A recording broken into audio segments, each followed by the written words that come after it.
for joining me on the Ghanaian Farmer. My name is Enyona Amaya, but when you see me in Kenya, call me Ghana's finest farmer. If this is your first time on my channel, you're most welcome. Feel at home. Enjoy all the content we have on my channel, especially if you're looking forward to coming to invest in agriculture in Ghana. And in Africa, I would definitely recommend a couple of channels for you to watch, such as Farm with Fred. That should give you an insight of who I'm hanging out with today, all the way in Senegal, thanks to the MasterCard Foundation and Caribou Digital. So I'm going for a quick break. And when I come back, I'll be speaking with my friend and brother. His name is Fred, but the other name, he would help me pronounce it. I'll be right back after the stay tuned.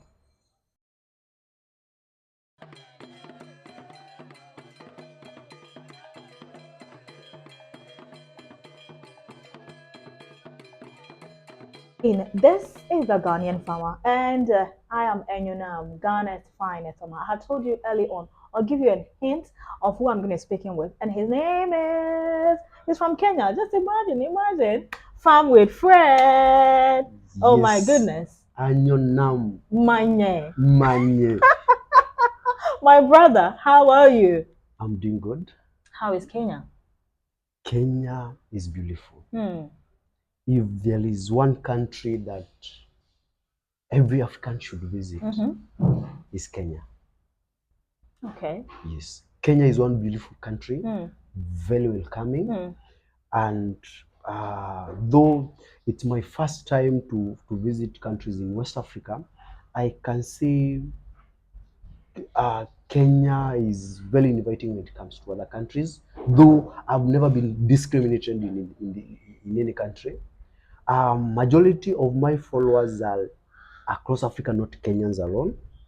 And the love I usually get from Ghana, from Nigeria, from South Africa, from Egypt is usually mesmerizes It's me. overwhelming. It's overwhelming. And I will surprise you that there is no single country in Africa that has never texted me via WhatsApp. I have all the numbers across Africa. That's good. That's good. That tells how much impact you're making on YouTube and in your farm as well. Congratulations on that. Thank you. How long have you been in farming? Personally, I started my own farm, my personal farm, back in 2017. Okay. But graduated as an agronomist in 2014. Worked with different companies. And among the biggest companies that impacted and made the who Fred is today was one training company that was adopting Dutch technology. It's a greenhouse high-tech technology. So I was the guy behind that. I think I was the first farmer in Kenya to experience the technology. And because of the exposure, because I was working with farmers, training them, opened a door for me to be able to start sharing. You know, you start sharing something as a fun for your friends to see, and it attracts everybody. It attracts everybody. All the Africans now wanted to know what I was sharing. And that's when serious business started. Okay. That's when a call to talk to Africans, to unite Africans, started. Okay. And I'm saying this because in Kenya, we mostly use Swahili. Okay. We don't English is official, yes, but we mostly use Swahili. But 99.99% of all my content on YouTube and across my social medias is in English. And I'm yet to learn French because of some of the West countries like Senegal. You said it. I know, my brother, right? Yeah, because I feel like I'm not doing justice. When I talk English, the Ghanaians are happy, but I'm leaving Senegalese. The French people out. Okay. Now let's talk about what you started growing back in Kenya. What did you started producing in Kenya? I started with rice. Okay. And tomatoes. Okay. That is what I started with. Right. I started with paddy rice and tomatoes. Okay. That was among my first project. I continued doing rice. Tomatoes was somehow frustrating because of the market, but that never discouraged me to continue farming because the demand of training. Let me tell you, the demand of my training, Africans wanting to know how I farm, usually pushes me to farm more than even the profit I get in the farm. I make losses and go back to do the same crop, all because I saw a question from South Africa, I saw a question from Ghana, I saw a question from Uganda, and you know, I'm the hands-on guy. Do it yourself. Okay. Yes. In Kenya, let me mention these three types of farming that goes on in Ghana. Yes. The greenhouse, the traditional farming, and then in recent times they are introducing modern method of farming or modern open field farming. Yes. Where they do this, you know, mulching and plastic these things. Yes, I understand. What method or practice of farming do you have in Kenya? In Kenya, we have all types of farming. Okay. Though we are running away from the traditional type of farming. Okay. Just to take you back. Yes. Kenya at the moment in Africa is hit hard by climate change. When it rains in Kenya, everything becomes chaotic. Okay. When it shines in Kenya, everything becomes bad. So we are on the process of adopting the so-called smart agriculture system, and I've adopted it myself. Use of solar energy, use of drip irrigation. There are so many things that we are adopting, all because of the climate change. So when you mention greenhouse, when you mention the use of drip irrigation, when you mention the use of AI, when you mention the use of drone, everything, if you want to It's see happening it, in Kenya. see, you are going to find it in Kenya. And like I told you, Kenya is the center. It's anything that comes to Africa passes through Kenya, then it distributed to other countries in Africa. Okay. Yes. Aside the paddy rice and tomatoes, what other crops can be cultivated in Kenya? You found a story in the Bible speaking of the land of milk and honey. It's Kenya. The land of milk and honey. Kenya is one country that has a potential of growing all crops. The weather in Kenya, the tropics weather, gives farmers to do all types of crops. Or what is affecting them at the moment is the weather pattern is not very good. But if the weather patterns can be the way it was few years ago, Kenya is a place that can grow grapes. Kenya is a place that can grow tea. The best tea in the world comes from Kenya. Are you sure Rwandans will be happy hearing you say this? Rwanda, my good people from Rwanda. We can take this challenge, and you can confirm to my sister that the best tea is from Kenya. Or am I lying? I understand. By the way, I'm visiting Rwanda. I'm visiting Rwanda very soon. Kenya is the biggest producer of rose flowers in Africa. Okay, that I know. Roses, the flowers in Africa. Kenya used to produce good coffee, though at the moment has been overtaken by Uganda and has been overtaken. Also, Ethiopia is overtaking it, all because of the policies and also the climate change and so many challenges that the coffee farmers are facing. But what I can see, the bottom line, anything you see in the world can be produced in Kenya. Can be produced in Kenya. Then let's talk about your land tenure system. Yes. Who are the owners of your lands? In Ghana, for instance, yes, we have the government lands. We have land that belongs to the chiefs of the place. We have land that belongs to family. And then we have land that belongs to individuals. So if you want to farm, you need to look at this line of people and approach one to either lease or buy. When I come to Kenya for farming, yes, how is your land system like? The land system is the same with Ghana. The government owns land, private companies own land, individuals own land, and families own land. Okay. If today you decide to come to Kenya, you have two options. You can buy your land from I don't think the government sells its land. You can buy from private companies. You can buy from those families. You can buy from individuals. Okay. Okay.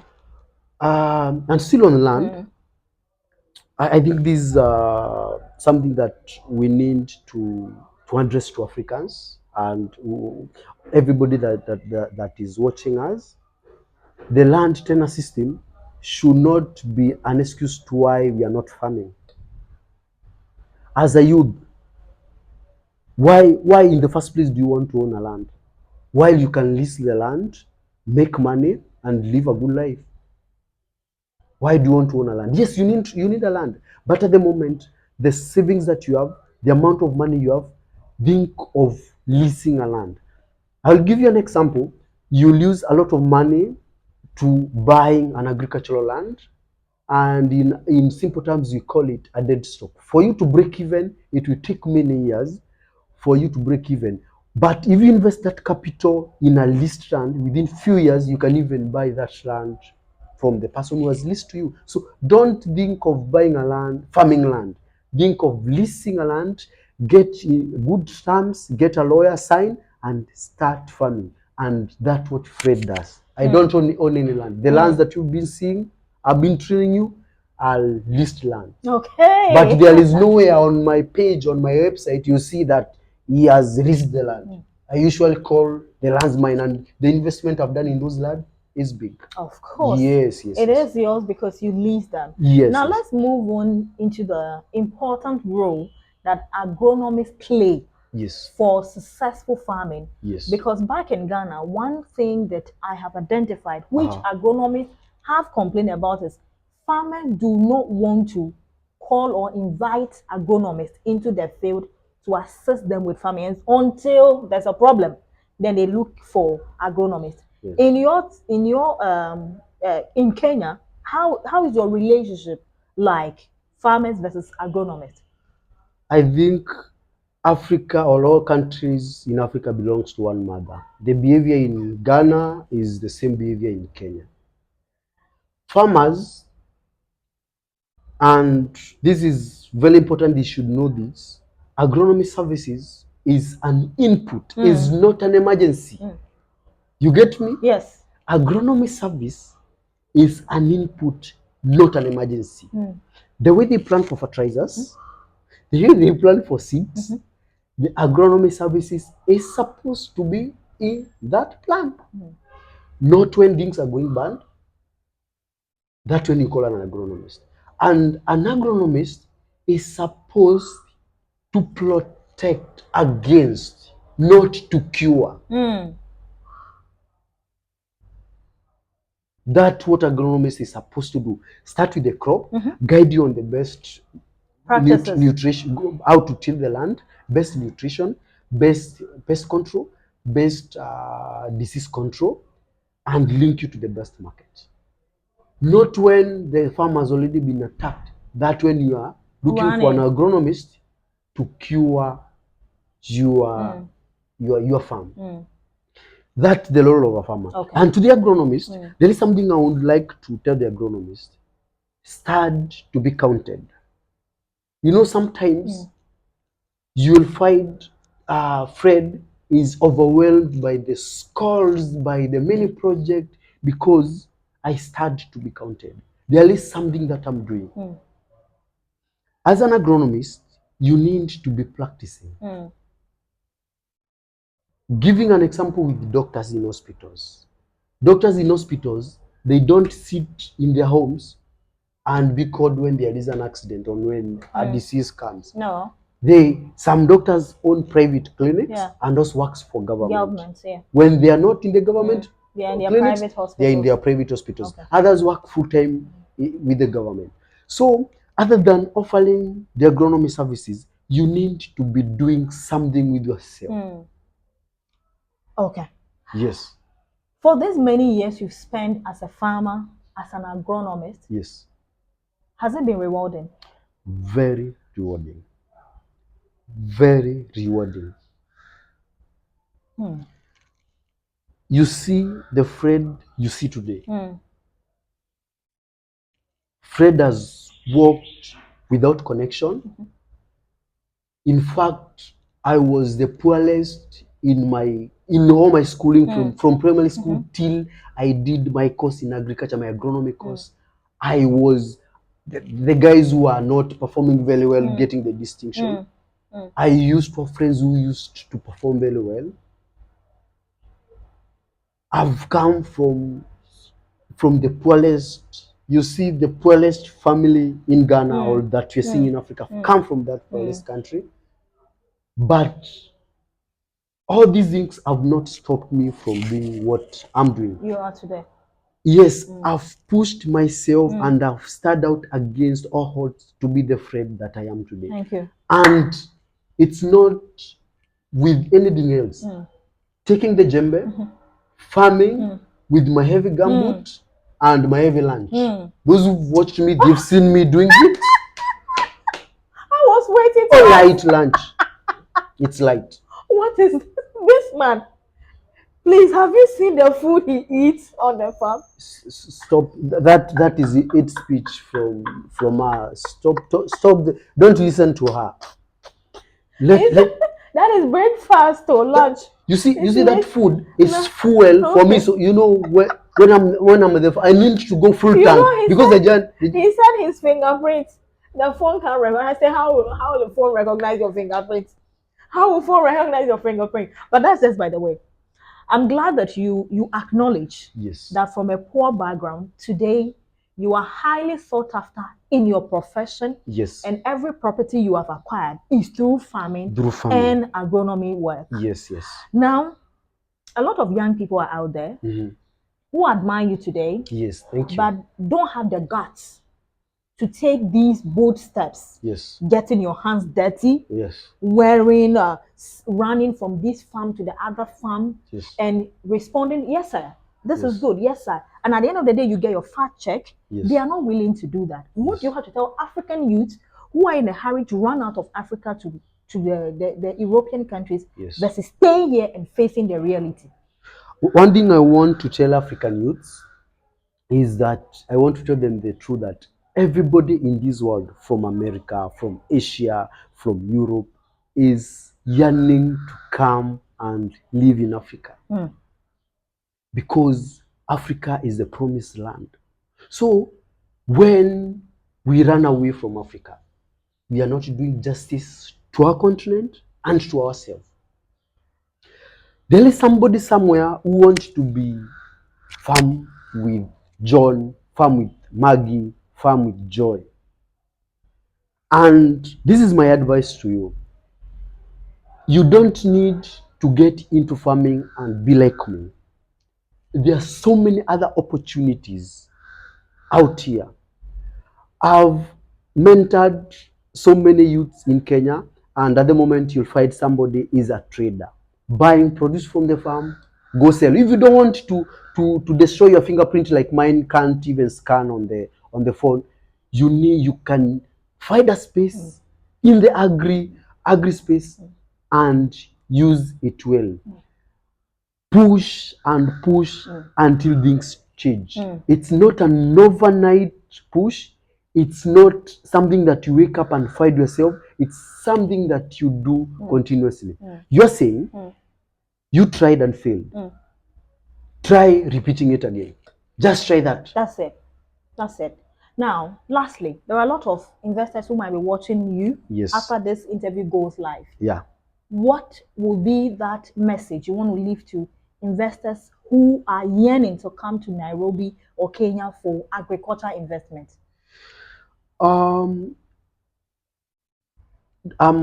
This is not necessarily in Nairobi or Kenya. I'll talk general in about Africa. A few weeks ago, I was in Ukraine, and I went there to learn and to see what is Ukraine doing differently from Africa. Yeah. And to my surprise is that Ukraine feeds Africa with a lot of grains. Really? A lot of food that is in Africa comes from Ukraine. Wow. Wheat, sunflower oil, canola, corn or maize. It comes from Ukraine. And I kept asking myself, they are not giving us that grain for free. We are using our money, yes, to buy it. What if we invest that money that we are buying grains because we are buying at a profit? Remember, they've produced the production cost, they put the profit, and they've sold to us. What if we use that money to farm in Africa? Because Africa has all it takes: best land, energetic people, best professionals. I was in Ukraine to learn, but at some point I felt as if I know everything that they are doing. Only that the only difference is we are not implementing it. So if there is an investor who is thinking of an investment in Africa, think of food. Think of food, not real estate. I'm not discouraging you to go to the real estate, but food is the biggest cash cow, or is the biggest money printing industry in Africa. Africans have adopted this system of eating in the morning, lunchtime, before and they dinner. sleep, like 4 times per day. And we cannot afford to produce that food. And there are so many big beer lads in Africa. Think of investing in that food. And as you think of it, we are here as specialists, as agriculturalists, to be able to help you. Because at the moment, like in my case, we are not in a capacity to fund. Finances are among our biggest challenge. The small farm I'm doing, if I get even $1 million, I'm plenty sure I'm going to list all the farms in Kenya and start farming. So you are available for investment? I'm always available for investment. That's what at the moment, as you speak, I'm working with big project partnership project. Okay. I'm also working on my project. Okay. And I'm working for my clients across Africa. Right. Okay. Okay. Yes. You were one of the 10 or 12 selected agric influencers to come to Senegal from Kenya. I don't know if you've ever dreamt of this day, but how does it make you feel that when MasterCard Foundation and Caribou Digital were looking for young people who are using their social media to influence the general public or the world positively and reorienting them about agriculture, you were the one selected from Kenya? How does it make you feel? Before sharing my feelings, let me take this opportunity first to thank MasterCard Foundation, the MasterCard Foundation, Caribou Digital.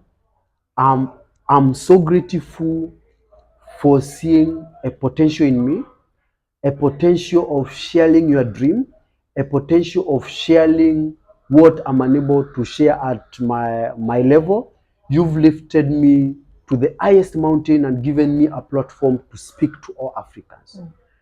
This is one of the biggest rewards, like you told me, whether farming rewards. This is one of the biggest rewards I've gotten, to be able to be put in a position at a higher ground to speak to Africans and to tell Africans we need to unite, and the unity will, the genesis of our unity must come from agriculture. And not that I'm the best. There are so many other good influencers, but I think I stand out as a representative of the best that was selected, because we could not all have fitted in this position. Not at all. So I'm their representative. So when you see me here, know that you've seen Kenya, you've seen Africa. Yes. All right. So a very insightful conversation. And if you permit me, I'll go on and on and on, because this man, from the very moment I discovered his handle on Twitter, check him out on YouTube, I knew there was something I need to stay on his page and keep learning. It's been very inspiring. I look forward to the day I was going to see him in person. And this day, thanks to the MasterCard Foundation and Caribou Digital for making it possible. I am so grateful for you guys. But I will be going to Kenya. I'll definitely go to Kenya this year to meet my brother for him to take me round to see some of the works that is ongoing in terms of agriculture in Kenya and let Ghanaian people learn a thing or two from what Kenyans are doing and how we can implement it in our also farming practices for the good of not just Ghana, not just Kenya, but for Africa. Thank you very much for watching this video. But then your channel on YouTube, how do we find you? Yes, if you want to find me across all social media, it's Farm with Fred. Farm with Fred on YouTube, Farm with Fred on Facebook, Farm with Fred on Twitter, Farm with Fred on LinkedIn. Across all social media, Farm with Fred, and it's purely farming class. No university in Africa can offer what I'm giving them from the farm. Yes. Indeed. No university. It's not about theory, but it's about practical on the field that is being shared with you for free. You're not paying so much or anything for that. Thank you very much, my brother. Thank you. I really appreciate this time with you. I I'll can't wait to see you in Kenya. Very soon we need to meet. Yes. We need to catch up. Yes. And share our story. Yes. Thank you. Thank you very much. Africa must win. Of course, and we are winning. Yes. We are not relenting anytime soon Yes. until we win. And you must come along with us. Thank you very much. Bye-bye. Bye.